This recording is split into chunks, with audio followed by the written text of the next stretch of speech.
Tonight on Action News, there's more on that Somonex 2 band, a Vietnamese Horatio Alger story in Loomis, Buzzy the cross-eyed tiger and other friends at the Folsom Zoo. Steve Summers tells you what will happen to the Camellia Bowl. Bette Vasquez checks on the weekend weather. And now, Dave Walker and the Action News team.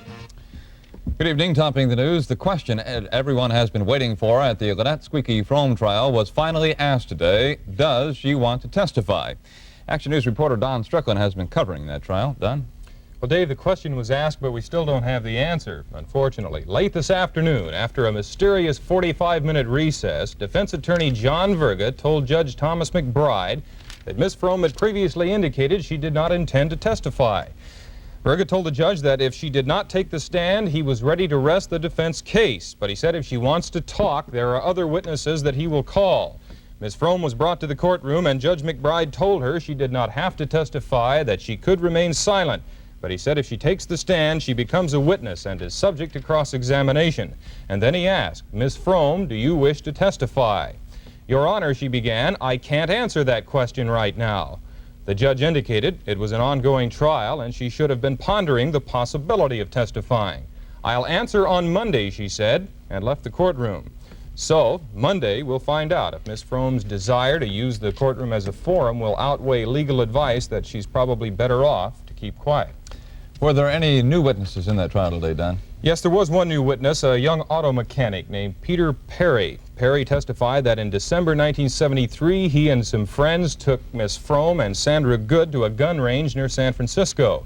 He said he showed Miss Fromm how to operate a .22 caliber semi-automatic pistol.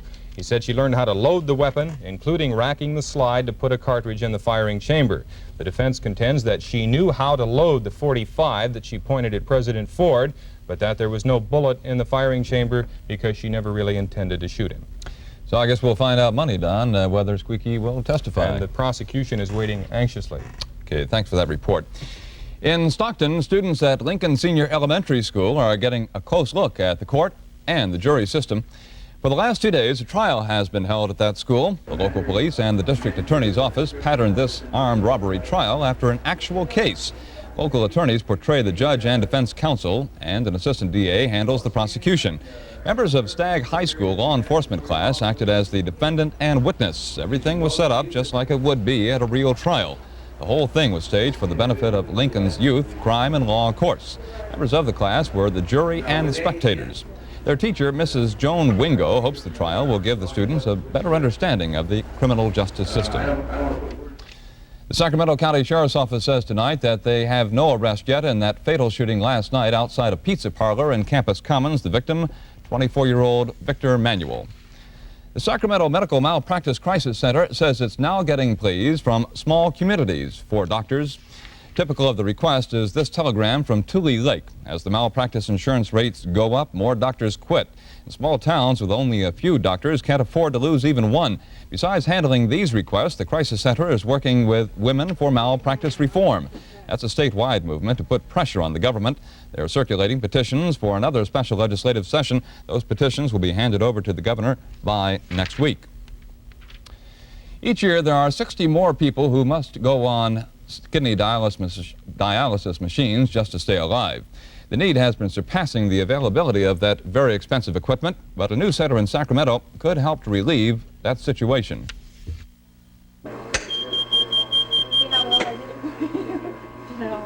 20-year-old Greg Steinbeck is getting ready for 6 long hours hooked into a dialysis machine.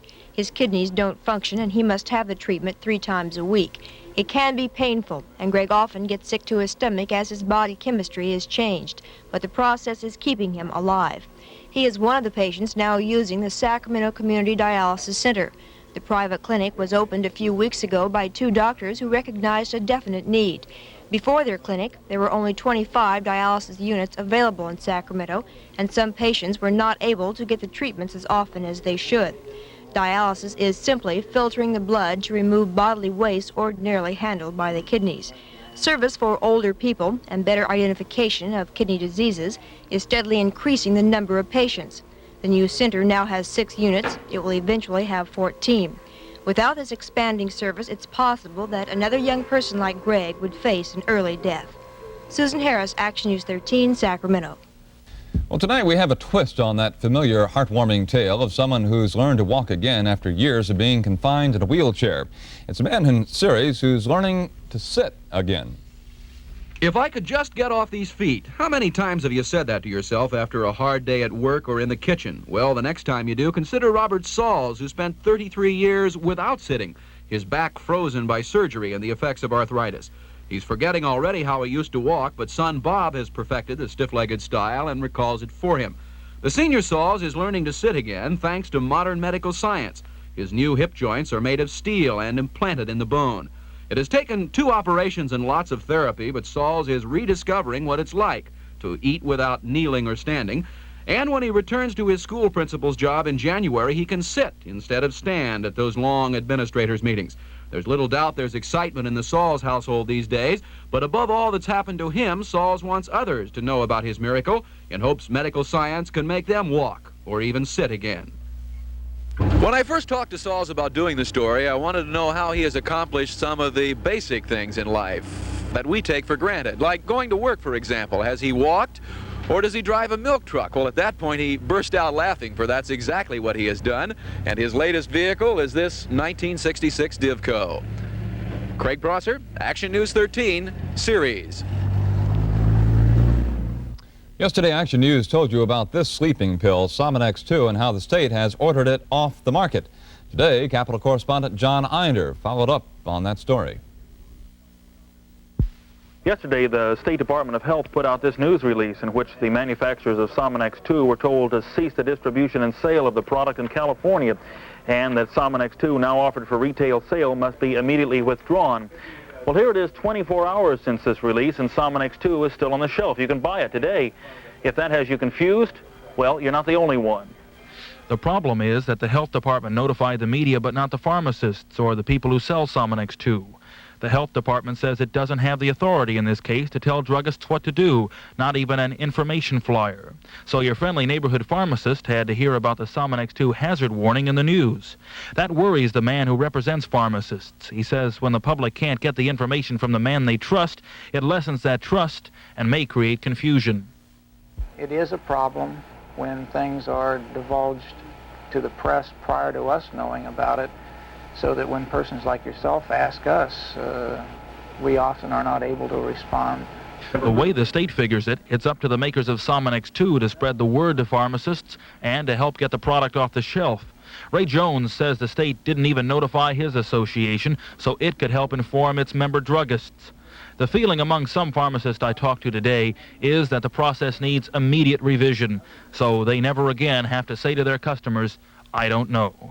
I'm John Inder reporting from Sacramento. That newest California poll shows Governor Brown soaring to what it terms an unprecedented peak in public confidence. Exactly half of those responding say the governor is doing a good job.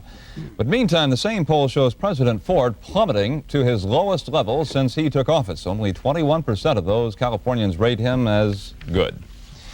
Meanwhile, the former governor was stumping in New Hampshire today. Ronald Reagan pledged to support President Ford if he loses the presidential nomination.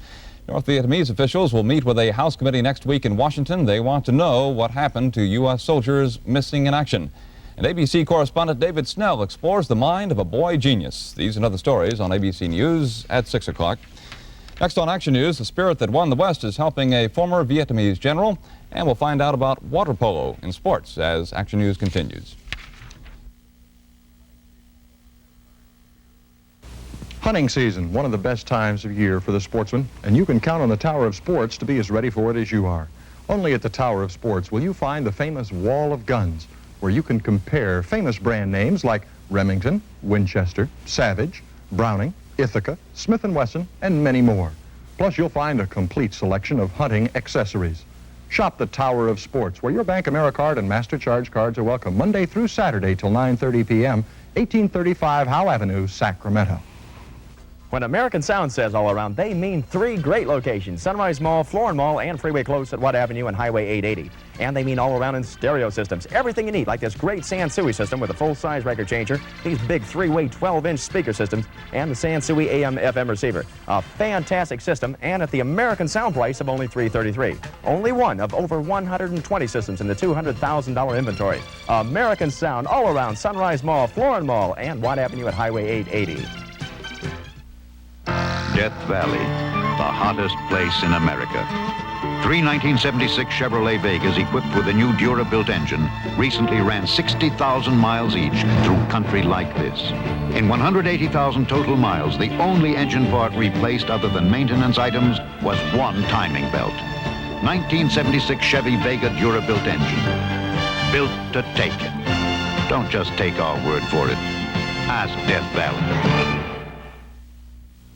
Most electric shaver companies make one system for everyone, but all men aren't alike, so Remington now offers 2 different systems. This Remington radial is great for electric razor users. Its contoured head makes it the most advanced version of the Remington system yet. I'm a blade shaver, but Remington's new Soft Touch with its thin, flexible screen is the first electric to give me a close, comfortable shave. The Remington systems. One is right for you. Your Remington dealer in Sacramento is Pay and Save Stores. In the little western town of Loomis, just outside of Sacramento, the spirit of self-reliance and determination that won the West is cropping up again in an unusual new way. What is this old cowboy looking at? Well, he may not know it, but that gas station operator taking care of his pickup truck is maybe a little like the story of the Old West being told all over again in modern dress. That gas station owner just happens to be a former general in the South Vietnamese Army, the chief of their Corps of Engineers, a cabinet member, a civil engineer. He speaks 6 languages. Now he's pumping gas.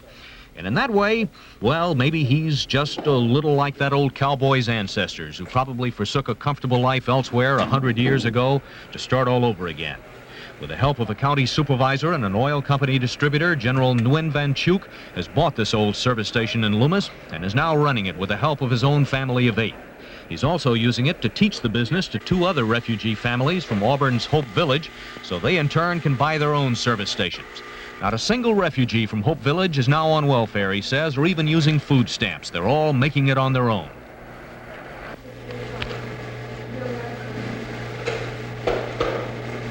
We are motivated this way. We have to show to the American people that we are good people and that the good idea for the American to bring us here and help us. Vietnamese refugees. Are they learning from us or are we learning from them? Bill Branch, Action News 13, Loomis. Well, all men are getting less and less uptight about the term pig that was used during the 1960s in Sacramento. That annual football game between the Sacramento Police Department and the County Sheriff's Department is known as the Pig Bowl. And in Modesto, a cop is making it his hobby to collect pigs, all kinds of them, ceramic pigs, metal pigs, stuffed pigs, more than 300 of them in all, including one designed for use as a hashish pipe. Officer Chuck Grom got his first pig as a gift a few years ago, and after that the hobby just sort of took off. Now he makes special trips just to buy pigs. He's the school safety officer for the Modesto Police Department and particularly likes the cartoon showing that even the crossing guard has suffered under that insult. The term pig may have had a derogatory origin to the policeman today. The 3 letters mean pride, integrity, and guts. And I wish the Camellia Bowl would draw as well as the Pig Bowl did last year. The Pig Bowl had, I think, 20,000 last year, and the Camellia Bowl only drew 11,000. And it's in trouble, and what can be done to help it? Well, we'll try and find out. There is one main factor that might help the Camellia Bowl, but there is no question about it. It is in trouble, and the Camellia Bowl may not make 1976. It gets no help from the city, the county, or anyone else. There is only really one thing that can keep the Camellia Bowl in Sacramento: you. Steve, we're in a point now where either we are or we aren't.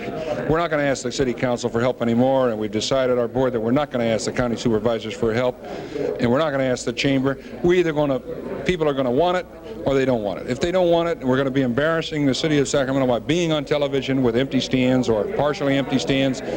Steve, we'd rather give it up. It's too much work to go through the rest of it without the city and being an asset to the city, because that's why the game was really brought about. I'll tell you something. I bet you the Camellia Bowl isn't going to be around in 1976. I don't think you care, and I don't think anyone's going to go. At times I feel it's a waste of time to urge you to go to keep the Camellia Bowl in Sacramento, but you don't care. Manuel Ramos is one of Channel 13's best news reporters. He covers Stockton like a blanket, wins awards, and even has groupies. Yet Manny is hurt and frustrated. He never gets to do a Stockton sports story for me. Well, today he got his chance. There aren't many sports around as tough and demanding as water polo, and the PCAA is one of the best water polo leagues in the nation. The Olympic-sized pool at the University of the Pacific is the setting for top-caliber water polo today and tomorrow. UOP is the host for this year's league championships. 5 teams will play in the round-robin competition, so spectators can see all the squads in the water tomorrow. In this matchup, UOP and the Whitecaps lost in overtime to San Jose State 8-7. But the Spartans still have to face top-seeded Long Beach. The winner is virtually assured a berth in the NCAA championships. Manuel Ramos, Action News 13, Stockton. Well, anyway, when Craig Prosser heard that Manuel Ramos was doing a sports story for me, Craig Prosser went to Manny for a talk. Craig, hi, Manny. Manny, hi, Craig. Craig, I heard you got to do a sports story for Summers. Manny, wasn't much, just a little something. Craig, sure, Manny, sure. Well, you know what? Manny, what? Craig, I got to do one, too. Number 31 is Freddie Douglas of Stagg, who's chalked up real estate 10 yards at a clip this season, but he is just one of the threats to contend with if the Bayer Patriots are going to knock off the Delta Kings in Saturday's Turkey Bowl in Stockton. Beating Stagg has become an obsession at the North Modesto School, whose football team finished 9-1 this year, winning the Central California Conference title in only its 3rd year of varsity play. Coach Dean Lawn is counting on Bayer's power eye to put some points on the board. They'll have to because Stagg's big play Veer has been averaging 30 points a game and ran up 35 against Lodi in the SJAA title game last week. Bayer's only loss was a 1-pointer to Lodi, but they're serving notice on Stagg. They're ready this time. Yeah, I think we can whoop them. That's all I got to say. Our defense is, I think, superior, and I think we can stop both their running backs. I can depend on our line because they've made big holes all year long for me to run through. I think they don't have a chance. Bayer's defense may have the edge on Stagg, but then so did Lodi's. The winner will claim the Central California Championship. Game time is 1:30 tomorrow at UOP. Craig Prosser, Action News 13, Modesto. Speaking of game time, don't forget tomorrow morning at Channel 13, 9:30, Ohio State and Michigan. And then at 1:30, when we're all supposedly watching the Pitt-Penn State game, there will be live cut-ins of the Cal-Stanford game as well. That is tomorrow on Channel 13, a great sports afternoon. It'll take you right up through Bell Lang's American Outdoorsman. What is the name of his show? A feast for college football fans. Yeah. More news in a minute.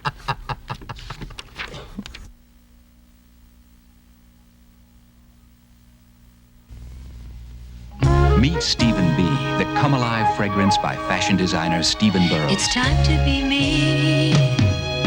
I'm breaking free with Stephen B. Meet Stephen B., the laughing, loving, dancing, freshening, freeing now fragrance from that watch out world. I'm coming through designer Stephen Burrows. The B is for Burrows and breaking free. Available at Wine Stocks. California small car buyers have an excellent domestic alternative in the new Ford Pinto MPG. The base MPG sticker price, excluding title and taxes, is lower than the new VW Rabbit, Toyota Corona, and the base 4-passenger Chevette. And Pinto's price also includes over $200 in extras like radial tires, rear window defogger, and tinted glass that are no longer extra. They're standard equipment. Some things to think about before you buy. Ford has what California drives. Introducing Bird's Eye's new Wisconsin country-style vegetables. Will real Wisconsin folks think it tastes like the real McCoy? Listen. Very good. I would say it's as good as my wife's cooking. There's broccoli and onions and carrots. The sauce is very delicious. And the cheese flavor on top is really good. Just tastes good to me. Tastes like Wisconsin. Try Bird's Eye's new Americana recipe vegetables, Wisconsin style. You'll think it tastes like the real McCoy. Gillette introduces Track 2 Shave Cream. New, different than ordinary shave creams, because Track 2 is Gillette's before and after shave cream. Before you shave, it softens whiskers for the smoothest shave possible. After you shave, special aftershave conditioners keep your skin soft and smooth. Conditioners that fight aftershave dryness. New Track 2 Shave Cream with aftershave conditioners. A midnight meeting between Governor Brown and a group of United Farm Workers has evolved into a marathon sit-in in the governor's office. About 60 workers and their supporters moved into the reception area yesterday protesting administration of the new farm labor law. Workers urged the governor during the late-night meeting to remove Walter Kintz as general counsel of the State Agricultural Labor Relations Board. Brown responded that he has no authority to remove Kintz. Well, there are some strange sounds, sights, and smells around Sacramento's Sunrise Shopping Center. Summers, you been around there? No. Circus Vargas opened last night, and inside the big orange tent is all the excitement you'd expect from one of the all-time popular forms of entertainment.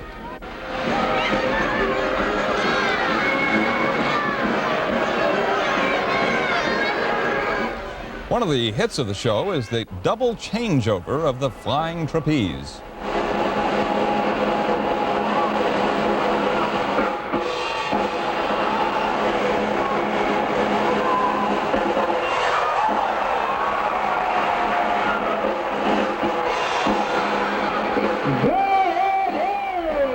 Circus Vargas continues through next Wednesday. Good thing those guys didn't have to do that double changeover in that fog we had this morning around the area. That's right. Visibilities were down to 1/8 of a mile in Sacramento and the Stockton areas, and I'm afraid there'll be a repeat tomorrow morning. So drive carefully, but if you think the weather was kind of foggy here and miserable, it's really bad where in the Midwest today. Exactly. Folks in the upper Midwest, though, are sighing a bit of a relief because the blizzard conditions have come to a bit of an end. But on the other hand, Thursday's storm did cause wind gusts from up to 50 to 70 miles an hour through Denver. The storm moved easily over a large section of the Great Plains and upper Midwest. Parts of Nebraska dumped with over 20 inches of snow. South Dakota reporting it the worst storm to hit in 10 years. At least 8 deaths have been attributed to the storm. The National Weather Service reporting that it has lost much of its punch and is now moving into Canada. So now we'll look at some of the temperature readings that we enjoyed through California. And if you take a close look, you'll notice that the coastal areas did a little bit better than we did through the interior. San Francisco, a high of 60 degrees. That's a little bit warmer than what we had. But then you'll notice Chico. That's kind of strange. They were up to 62, whereas Yuba City with a 56, Sacramento, that same figure. Stockton, a high of 57, Modesto 55, Fresno, that same figure, Monterey, a high of 60 degrees. Through the coastal areas, excellent visibilities, and actually it was clear throughout California from one end to the next, with the exception of the foggy conditions through the Central Valley. Through the southern part of the state, a little bit windy, again gusts up to 50, maybe a little bit better than 50 miles an hour, caused by a rather strong high-pressure area, the gradient rather severe, from the New Mexico into the southern part of the state.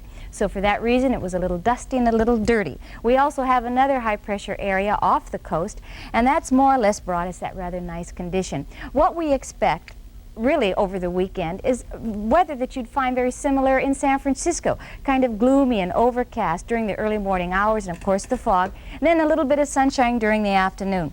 There is a frontal system moving into the Pacific Northwest. For that reason, there is a bit of a chance of rainfall if you're going hunting, for instance, in the extreme north coast and the North Sacramento Valley, and also in the higher mountain regions. There might be some snow flurries there. Otherwise, this is how it looks for San Francisco. A fair but partly cloudy weekend, variable winds to 15 miles an hour with a rather slow warming trend. For the northern mountains, by Saturday night, it should be quite cloudy with a very slight chance of showers in the extreme north portion Saturday night and Sunday. For the northern San Joaquin Valley, look for more fog in the morning hours, otherwise fair through Sunday, cold at night with areas of light frost and continued light winds. For the lower Sacramento Valley, morning fog, cloudy skies late Saturday, variable winds 5 to 15 miles an hour, and that slight chance of rain in the extreme north portion. And simply because we are going to have some clear skies tonight and light winds, why there is a chance of some frost and fog. Yeah, the weather looks really nice for that Stanford Cal game tomorrow. Oh, good weather. Good football weather, beautiful weather. Next on Action News, Bill Evans talks to the animals.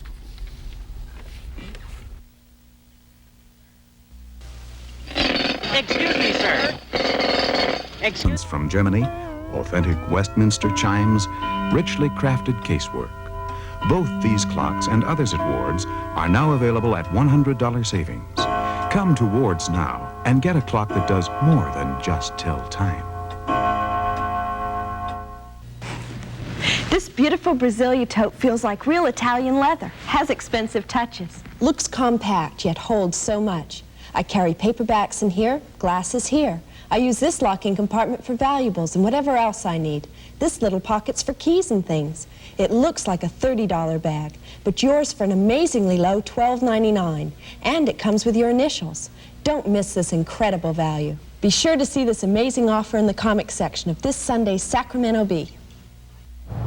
Now, folks, I'm honest, I'm sincere, and I tell you, when you buy a car at John Deere Chevrolet, you get everything that's a-coming to. We give 2 bumpers with every car, and every car sold at John Deere Chevrolet is guaranteed for 5 years or 3 miles, whichever one comes first. And you get 4 of them fenders. You folks come on out to John Deere Chevrolet, Florin Road West at Franklin. Oughtn't that fender be stuck back on the car? There's an unusual family in Folsom that's attracted a lot of national attention. In Action Country's Bill Evans visited with the father of the family, Gordon Braun.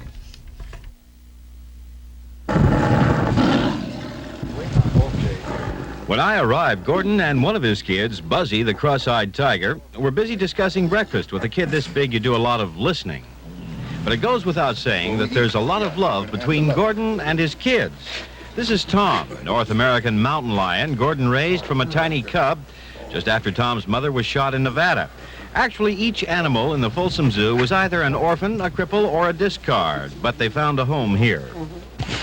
That's not a lollipop, though, sweetie. Lobita is a Mackenzie wolf from Canada who gave me an eager and warm welcome, again reflecting the kind of atmosphere Gordon has built at the Folsom Zoo. It's also an open classroom for kids from schools throughout the area. Rarely is there a day when there is not a group of visitors who have come to see Gordon and his family. It's a valuable learning experience for the kids.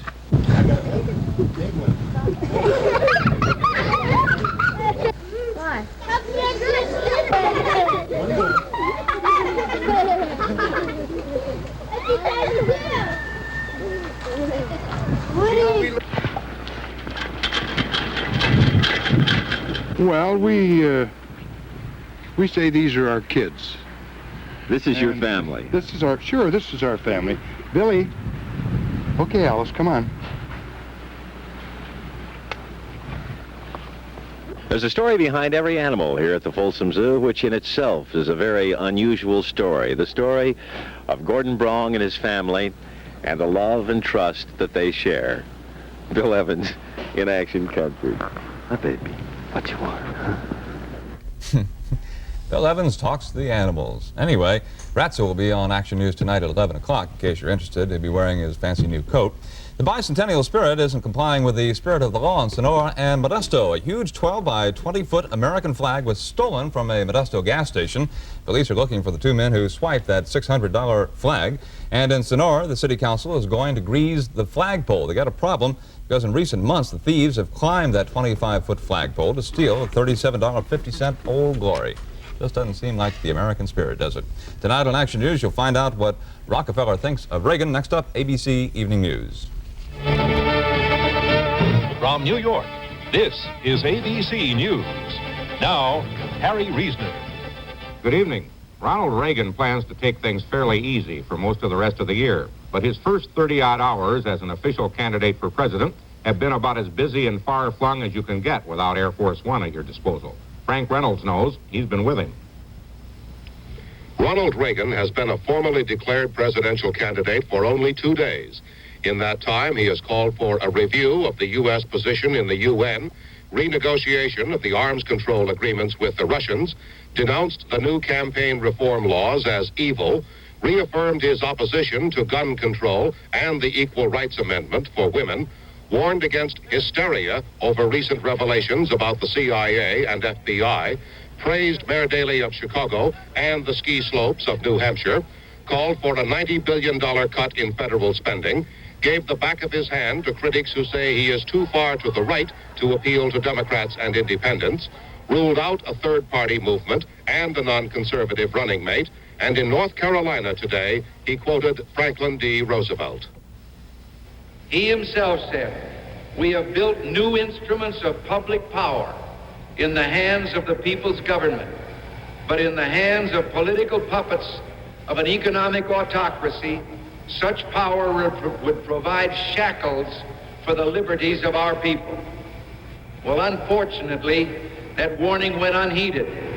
Despite his conservative image, Ronald Reagan is offering the country what he admits is a radical philosophy. But what he is proposing is not that the federal government be mobilized to solve the country's problems, but that it be demobilized, to some extent dismantled. After this airport press conference in Chicago, he returns to California and will make few campaign appearances before the first of the year. In the first part of January, however, he will come riding out of the West once again to appeal to Republican voters in Florida, New Hampshire, and other primary states in the Midwest, South, and East. This is Frank Reynolds, ABC News, with the Reagan campaign in Chicago. Vice President Rockefeller went to Wichita, Kansas today to address the annual winter meeting of Republican governors. It was not surprising that the central topic was Ronald Reagan's official entrance into the race. ABC's Bob Clark has a report. The timing was coincidental. The Republican governors scheduled their Wichita meeting long ago. But their conference provided the first test of Ford versus Reagan sentiment among the governors.